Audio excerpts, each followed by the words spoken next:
Altså, hvorfor vil du sige, at jeg rundt om benene på mig begge to? Det er ikke sådan et andet sted.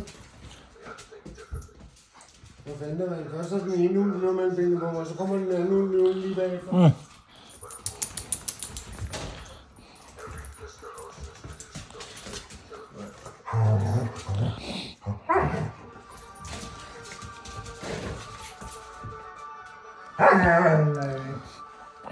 Hold nu op for de to, mand. Det var da helt uhyggeligt, mand.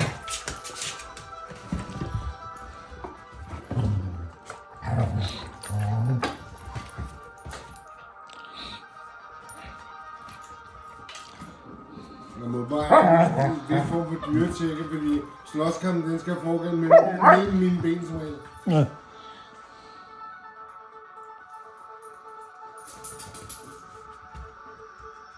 Jeg stod også ude af ungegården på forgård, så der var 4 eller 5 ude.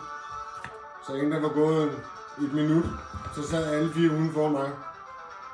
Der sad og kiggede på mig forventningsfuldt. Det var sådan, hvad laver I, mand? Mm. Jamen, du er en sød lille en, det er der. Du er også en sød lille en, det er.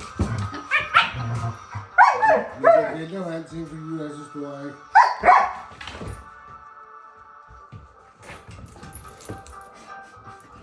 Så hvad med at få en del? Du kommer lønner og tager lige med, du. Ja, du kan bare lade være med at røre om det, jo. Det er det, hun siger mig til. Det er det med dem tydeligt der. Ja. Nu står bare og beskytter mig. Du behøver altså ikke skal være stærk og godt klare sig selv, ikke? Det gør han faktisk. Han var stor, det var fordi, jeg tænkte på musik, der var.